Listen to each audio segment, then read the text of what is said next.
تو نبی اکرم صلی اللہ تعالی علیہ وسلم کی خدمت عالی مرتبت میں عرض کیا، صحابی نے سنن ابو داؤد شریف میں حدیث ہے، عرض کی یا رسول اللہ صلی اللہ تعالی علیہ وسلم میرے والدین چلے گئے تو کیا میں ان کے جانے کے بعد بھی ان کے لیے کچھ کر سکتا ہوں؟ تو نبی پاک نے 5 باتیں ارشاد فرمائی۔ فرمایا ہاں، ایک تو ان کے لیے دعا مانگا کر، دوسرا اللہ کے محبوب نے فرمایا ان کے لیے استغفار کیا کر، تیسرا رسول کریم علیہ السلام نے فرمایا اگر انہوں نے کسی سے کوئی وعدہ کیا تھا تو اسے پورا کر دے، اگر تجھ سے ہو سکے، اور رسول کریم علیہ السلام نے فرمایا اگر ہو سکے تو ان کی طرف سے صلہ رحمی بھی کر، یعنی ان کے رشتہ داروں سے اچھا سلوک کر، اپنے چچاؤں کے ساتھ تو نیکی کر، اور اگر تیری والدہ کی طرف سے تو نیکی کرنا چاہے تو اپنے ماموں کے ساتھ، خالاؤں کے ساتھ تو اچھا سلوک کر، اور پھر 5ویں نمبر پر محبوب نے فرمایا اپنے والد کے دوستوں کی تعظیم کر، ان کے لیے تیرے دل میں اچھے جذبات ہوں، تو اکرام کر دوستوں کا، اور وہ معاذ اللہ ان کا نافرمان ہو تو فرمایا پھر ان کے لیے دعا کرتا رہے، استغفار کرتا رہے، کرتا رہے، کرتا رہے، کرتا رہے، امید ہے اللہ اسے نیکوکاروں میں لکھ دے گا، وہ فرما برداروں میں آ جائے گا۔ شرط یہ ہے کہ وہ ان کے لیے استغفار کرے، دعائے مغفرت کرے، اب ان کے لیے وہ اب ہی شروع کر دے ان کو یاد کرنا، ابھی اس مقام پر آ جائے، ابھی کچھ سوچ لے، تو اللہ تعالیٰ کی بارگاہ سے کرم کی امید ہے کہ اللہ اس نے جو زندگی میں اس سے غلطیاں ہو گئی، رب اس کی ان غلطیوں کو معاف کر دے گا۔ روز استغفار کرے۔ ایک دوست نے مجھ سے ایک دفعہ پوچھا تھا کہ حضرت صاحب والدین چلے گئے ہیں، ان کے لیے کیا کروں؟ تو بڑی بڑی چیزیں بھی کی جا سکتی ہیں، لیکن میں نے اپنے اس محبت والے دوست کو یہ محبت والا مشورہ دیا تھا کہ میں چونکہ آپ کو جانتا ہوں آپ نماز میں کوتاہی کرتے ہیں، آپ نہ نماز پڑھنی شروع کر دیں۔ وہ کہنے لگے جی وہ تو میں پڑھوں گا، والدین کے لیے کیا کروں؟ میں نے کہا نماز پڑھیں، ہر نماز کی آخری رکعت میں کہو گے نا ربنا اغفر لی ولی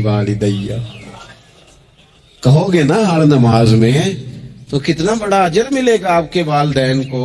اور پھر وہ سارا اسلوب کہ پہلے آپ نے قیام کیا، پھر آپ نے رکوع کیا، پھر آپ نے سجدہ کیا، پھر آپ التحیات میں بیٹھے، پہلے آپ نے اللہ کی بارگاہ کے اندر اس کی عبادت کرنے کا دھم بھرا، پھر اس کی وحدانیت کی شہادت دی، پھر اس کے محبوب پر درود پڑھا، اتنے سارے کام کر کے اب آپ نے آخر میں کہا ربنا اغفر لی والی والدیہ، یا اللہ مجھے بخش دے اور میرے والدین کو بخش دے۔ تو بتائیے اللہ کتنا کرم فرمائے گا۔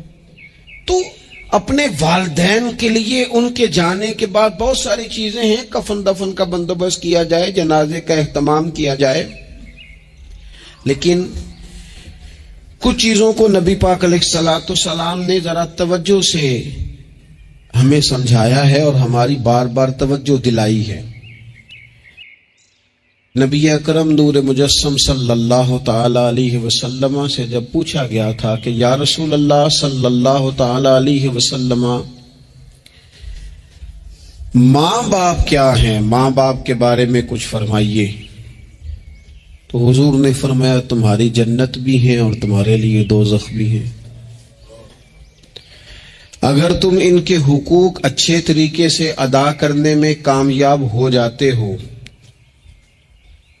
اگر تم ان کے ساتھ اخلاق عالیہ کا رویہ رکھنے میں کامیاب ہو جاتے ہو، اگر تم ان کے ساتھ محبت کا سلوک کرتے ہو، ان کو خوش کرنے میں کامیاب ہو جاتے ہو، شریعت اسلامیہ نے جو ان کے حقوق متعین کیے اگر وہ تم ادا کر لیتے ہو تو تمہارے لیے جنت ہے، اور اگر تم ان حقوق کو ادا کرنے میں ناکام رہتے ہو تو پھر تمہارے لیے دوزخ ہے۔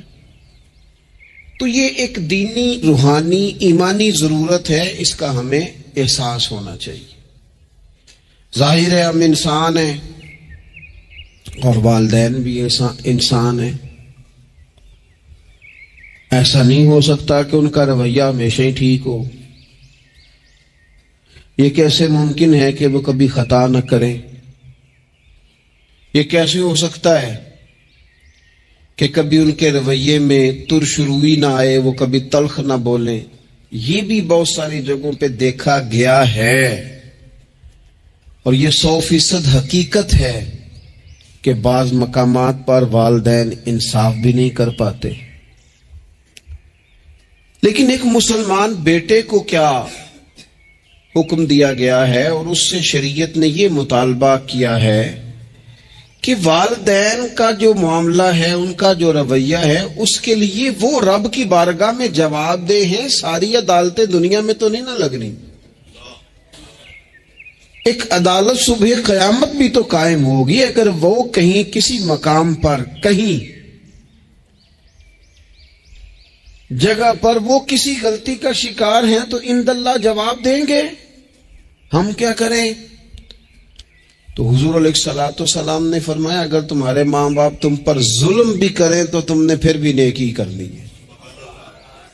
تمہارے رویے سے خیر ہی پھوٹنی چاہیے، تمہارے لب و لہجے سے ان کے لیے ہمیشہ خوبصورت رائے کا اظہار ہی ہونا چاہیے، تمہارے بازو ان کے لیے ہمیشہ کھلے رہنے چاہیے، اور تمہیں ان کے معاملے میں ہمیشہ اپنے رب کو جواب دینے کا تصور قائم رکھنا چاہیے، تمہارے اندر کہیں کمزوری نہ آئے۔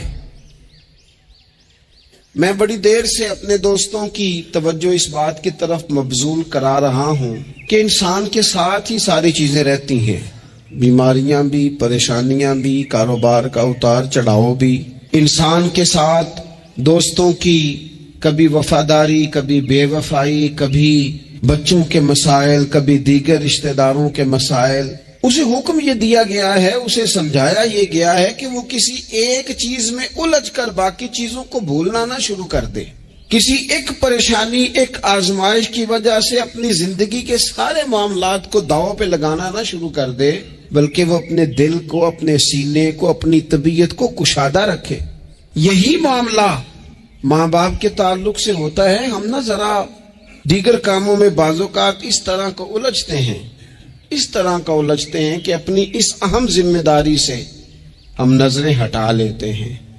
میرے نبی اکرم صلی اللہ تعالی علیہ وسلم سے ایک شخص نے یہ عرض کیا تھا کہ یا رسول اللہ صلی اللہ تعالی علیہ وسلم، میں نے نہ تیز دھوپ میں جلتی اور تپتی ہوئی زمین پر کئی میل کا سفر اپنی ماں کو اٹھا کے اس طرح کیا ہے کہ میرے پیروں میں جوتے نہیں تھے۔ اس پوری بات کو پھر سے آپ سمجھے بھلا میں نے کیا کہا۔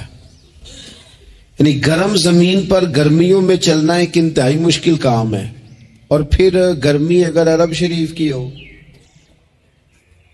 اور صحرائی علاقہ ہو، اور پھر آپ نے ایک شخص کو بھی کندھوں پر اٹھایا ہوا ہو۔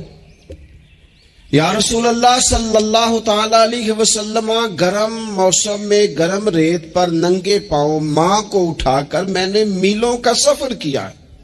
خدا را میری بات کو تقریر نہ سمجھنا، یہ ایک غلام نے اپنے نبی سے سوال کیا ہے۔ اس سوال کی لذت کو محسوس کریں اور پھر جواب کا حسن ملاحظہ کریں۔ عرض کی حضور، پڑھا میں نے سنا ہے کہ ماں باپ کی خدمت کا حق ادا کرنا چاہیے، تو وہ میں کوئی حق ادا کر سکا ہوں، کوئی خدمت کر سکا ہوں؟ اس نے کہا میں نے میلوں ننگے پاؤں تپتی زمین پر صحرا میں سفر کیا ہے۔ تو محبوب کریم نے بھی اسے سبق یاد کرایا۔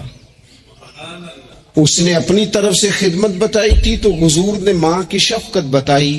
فرمایا جب تو پیدا ہوا تھا تو تیری ماں کو درد کے جھٹکے آئے تھے، وہ جو جھٹکے آئے تھے نا، ان جھٹکوں میں سے اب یہ کہ جھٹکے کا بھی تو حق ادا نہیں کر سکا۔ وہ جو درد کے جھٹکے تھے، وہ جو تکلیف تھی، کتنی مائیں دوران زچ کی دنیا سے چلی جاتی ہیں۔ وہ بیٹا پیدا کر گئی، خود رخصت ہو گئی، وہ جان پر کھیل گئی، لیکن ایک زندگی دنیا میں چھوڑ گئی۔ لیکن کیا کبھی ایسا ہوا ہے کہ کسی ماں نے کہیں کھڑے ہو کے کہا ہو کہ اوہو میں نے بڑا کام کیا ہے، میں نے بڑی خدمت کی ہے، میں نے یہ کیا ہے، میں نے یہ اعزاز دیا ہے، لیکن بچے تھوڑا سا کر کے نا، آپ نے ناراض نہیں ہونا، میں نے اپنے کانوں سے یہ باتیں سنی ہیں کہ جی الحمدللہ میں نے ابا جی کو حج کرایا ہے، شکر ہے اللہ کا جی ابا جی میرے پاس ہی تھے جی، باقی بھائیوں کے پاس نہیں تھے۔ تو ابا جی کس کے تھے؟ پڑوسی نے حج کرانا تھا، آپ کے پاس تھے نا، تو آپ کے والد ہی تھے نا۔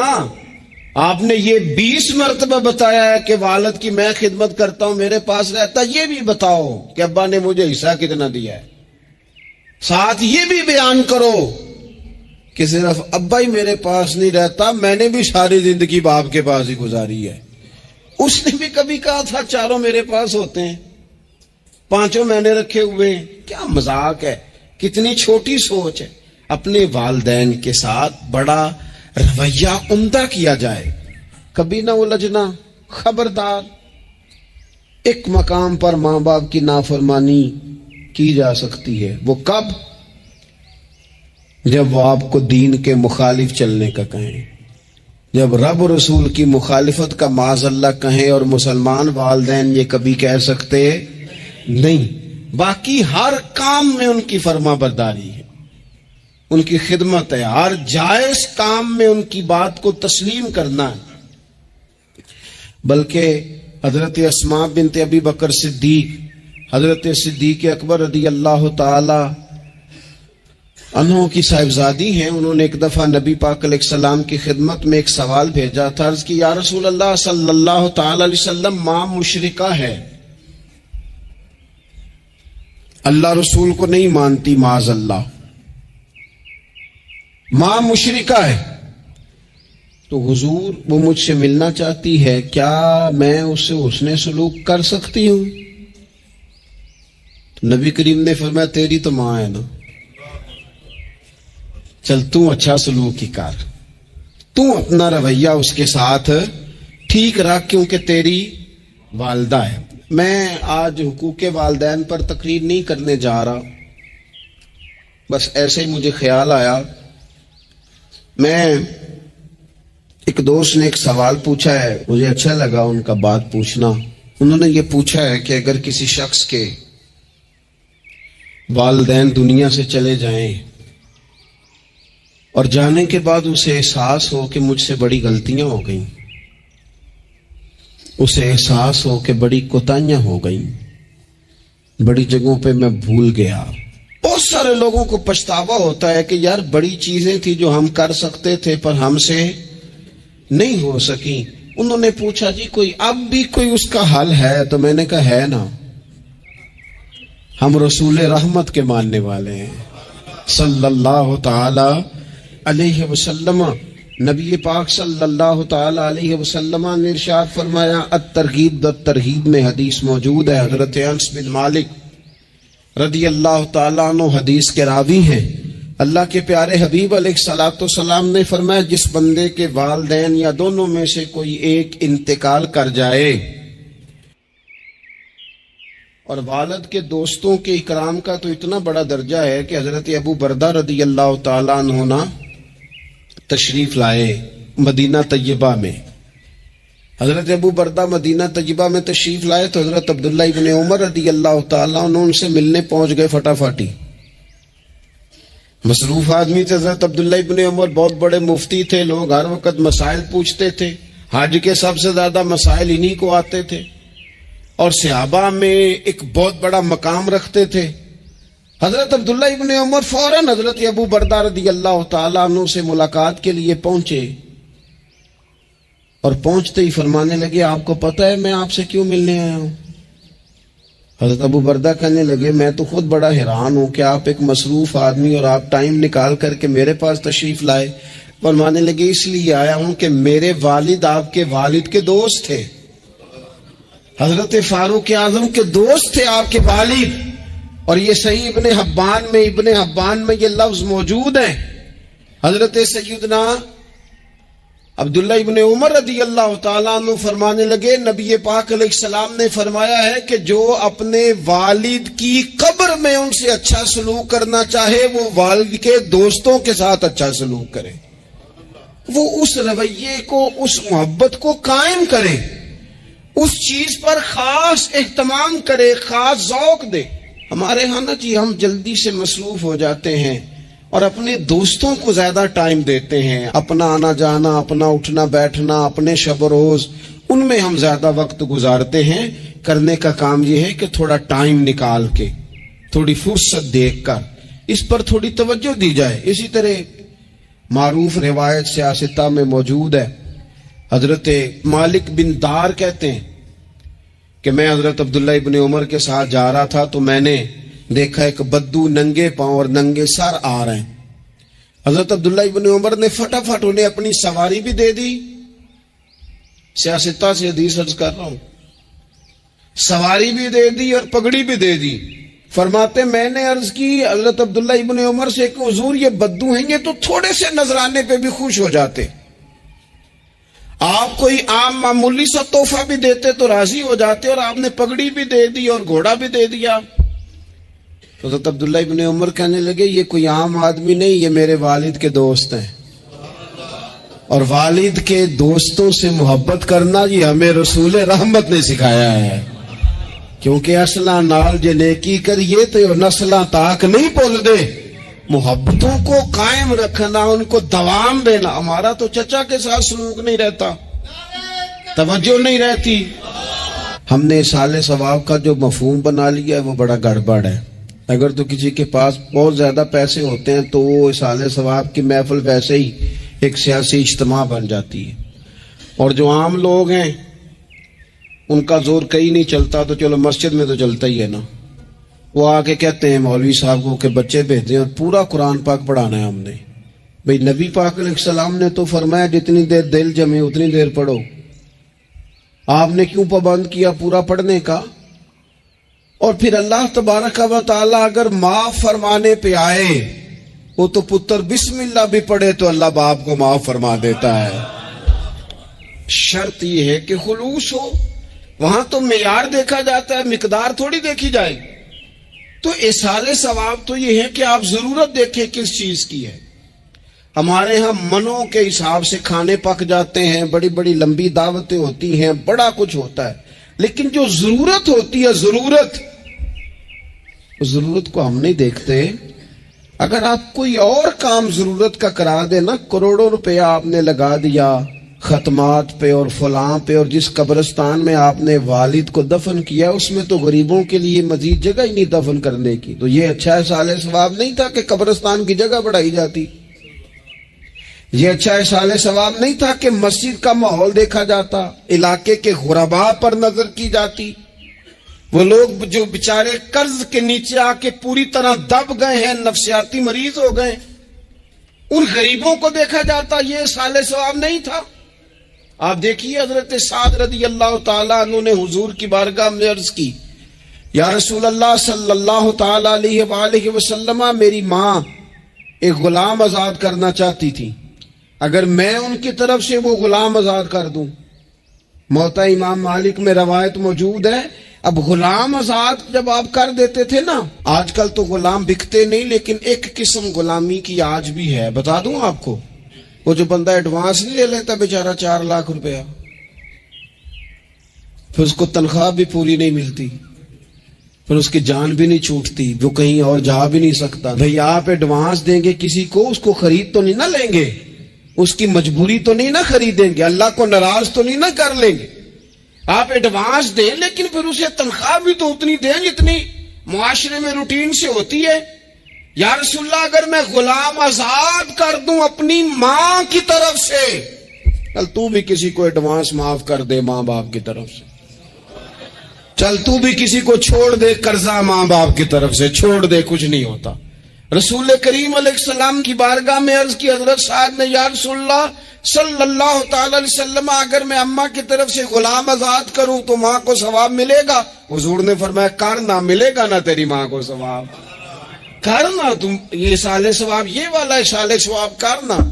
حضرت سعد رضی اللہ تعالیٰ عنہ نے ایک مقام پر یہ بھی عرض کیا تھا، ابو داؤد شریف میں موجود ہے کہ یا رسول اللہ صلی اللہ تعالی علیہ وسلم، میری ماں کا انتقال ہو گیا، ان کی طرف سے کچھ کرنا چاہتا ہوں، کیا کروں؟ میں آپ سے عرض کرتا ہوں نا، تنقید کرنا تو آسان کام ہے، تو بنائے نا کسی مدرسے میں کمرہ جہاں طالب علم پڑھیں، والدین کی طرف سے بنائیں، جا کے دیکھو نا، یہ بات کرنا تو آسان ہے کہ ہسپتالوں میں ایک ایک بیڈ پہ 4 لوگ پڑے ہیں، تو آپ اپنے والد صاحب کی طرف سے ہسپتال میں 2 کمرے بنوا دینا، آپ کو 20 بیڈ پہنچا دینا، آپ جا کے بات کریں کسی ٹرسٹ والے سے اور کسی سرکاری ہاسپٹل والے سے کہ لائنوں میں لگے ہوئے ہیں لوگ، ہارٹ کا پیشنٹ جو بیچارہ قریب ہو جاتا ہے موت کے اور اس کا ٹیسٹ ہی نہیں ہو پاتا، مشینیں نہیں چلتی، تو آگے بڑھے نا۔ کیا یہ کام نہیں ہے؟ دور بیٹھ کر تنقید کر دینا اور تھوڑی دیر تبصروں کا مزہ لے کے چپ کر دینا، یہ تو کوئی بھی کر لے گا، لیکن عملی اقدام کس نے کرنا ہے؟ حضرت صاحب نے عرض کی حضور اماں چلی گئی ہے، ان کے لیے کیا کروں؟ تو شارحین حدیث کہتے ہیں شاید میٹھے پانی کے کنووں کی بعض جگہوں پہ کمی تھی، کریم نے فرمایا پانی کا احسال ثواب کر۔ حضرت سعد نے اماں کی طرف سے پورا کنواں کھدوایا اور حضور نے نام رکھا، فرمایا یہ سعد کی ماں کے نام کا کنواں ہے، تو کر دیں اماں جی کے نام پر کوئی خیر کا کام۔ اگر اور کچھ نہ ہو سکے تو اگر گلی ہم نے تنگ کر دی نا تو ابا جی کی طرف سے وہ کشادہ کر دیں، اس کا بھی ثواب ہوگا انشاءاللہ۔ 4 فٹ جگہ چھوڑ دیں تاکہ لوگوں کو آنے جانے میں آسانی ہو۔ جہاں جہاں آپ لوگوں کے لیے خیر کریں گے اس پہ اللہ اجر عطا کرے، تو احسال ثواب کی یہ والی صورتیں بھی اختیار کریں۔ پھر ٹائم نکال کر والدین کی قبر پر جائیں اور وہاں حاضری دیں۔ جو لوگ مزارات پر جانے کے شوقین ہیں وہ ضرور جائیں، میں بھی جاتا ہوں، اور میں آپ کو پہلے بھی کہہ چکا ہوں، میں داتا صاحب رحمت اللہ علیہ کبھی بھی اس طرح نہیں گیا کہ میں جلسے پہ گیا ہوں، محفل پہ گیا ہوں، کسی کام گیا ہوں تو حاضری دے لوں۔ میں سمجھتا ہوں یہ ٹھیک نہیں ہے، میں تو داتا صاحب اسپیشل جاتا ہوں، میں تو حضرت بابا صاحب بھی جب جاتا ہوں تو اسپیشل جاتا ہوں، اور میں جاتا بھی ہوں تو ان کی خدمات دینیہ کو، ان کی عظمتوں کو سلام کرنے جاتا ہوں۔ میں تو فیوزات روحانیہ کے لیے جاتا ہوں، ایز اے خاص جاتا ہوں، حاضری دیتا ہوں، یہ بڑا کمال بات ہے۔ لیکن آپ کو ایک بات عرض کروں، یہ اللہ والوں کے مزارات ہیں، ان پر ضرور جانا چاہیے، لیکن ایک بات یاد رکھنا، ہر بیٹے کے لیے اس کے باپ کی قبر مزار ہے، ہر بیٹے کے لیے اس کی ماں کی قبر مزار ہے، اس پر بھی حاضری دو۔ حاضری کا مزاج بناؤ، یہاں جا کر کے نا حاضری دے کے آؤ۔ میں قبرستان سے نکل رہا تھا تو ایک دوست نے مجھے کہا کہاں ہیں؟ میں نے کہا میں اپنے والد صاحب کی قبر پہ حاضری دے کے آ رہا ہوں۔ کہنے لگے ان کا مزار کہاں ہے؟ میں نے کہا وہ آپ کے لیے تو کوئی روایتی مزار نہیں ہے، میرے لیے مزار ہے، کیونکہ میرے والد ہیں نا، وہ راضی ہوں گے تو رب راضی ہوگا۔ والدہ کے لیے نبی پاک نے فرمایا اس کے پیروں کے نیچے جنت ہے، تو جس کے پیروں کے نیچے تیری جنت ہے، بتا اس کی قبر تیرے لیے مزار نہیں؟ اس کی قبر تیرے لیے باعث فیوز و برکات نہیں؟ تو نبی پاک صلی اللہ علیہ وسلم نے فرمایا ایک روایت میں، جو ہر جمعے والے دن اپنے والدین کی قبر پہ جائے گا، اللہ تبارک و تعالی جانے والے کی بھی بخشش فرما دے گا۔ تھوڑا سا نا مخصوص سا ٹائم نکالیں، کچھ تھوڑا سا ارادہ کریں، حاضری کا پروگرام بنائیں۔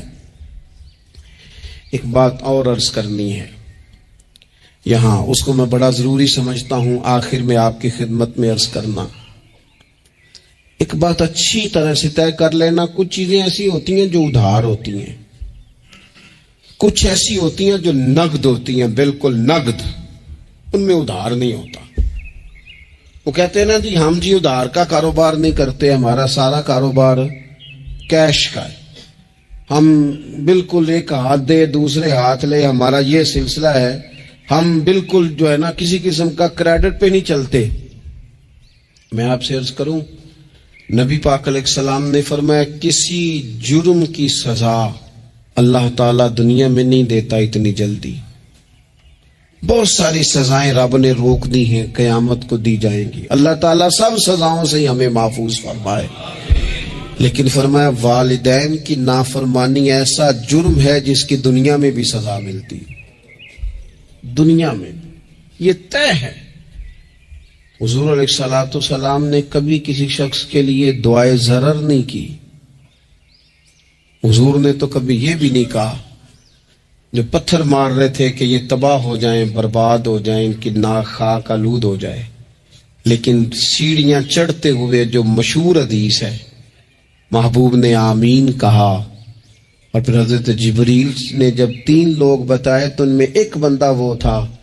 حضرت جبریل امین عرض کرنے لگے یا رسول اللہ صلی اللہ تعالی علیہ وسلم، جس نے اپنے ماں باپ دونوں یا کسی ایک کو بڑھاپے میں پایا اور پھر ان کی خدمت کر کے جنت حاصل نہ کر سکا، اس کی ناک خاک آلود ہو جائے، تو حضور فرماتے میں نے بھی کہا آمین، ہو جائے، اسے ہو ہی جانا چاہیے. یہ شخص اس طرح کا ہے کہ اسے خاک آلود ہو ہی جانا چاہیے. کبھی بھی زندگی میں اپنے والدین، کیا ہمیں دعا سکھائی قرآن پاک نے؟ کہا وَقُلْ رَبِّ ارْحَمْهُمَا كَمَا رَبَّيَانِي صَغِيرًا.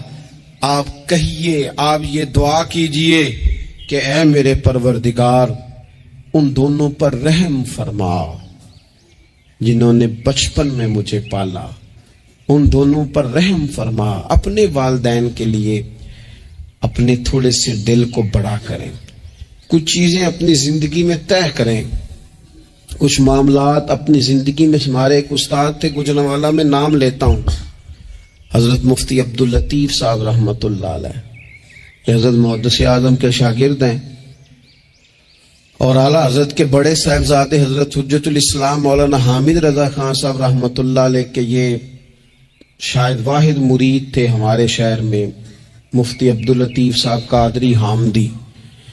گجرانوالہ میں شاید کوئی شخص ہو جس نے گجرانوالہ میں پڑھا ہو تو وہ حضرت کا شاگرد یا شاگرد کا شاگرد. یہ ان کی زندگی تھی. ان کی والدہ کی بڑی لمبی عمر ہوئی تو ان کے بعض کلاس فیلو نا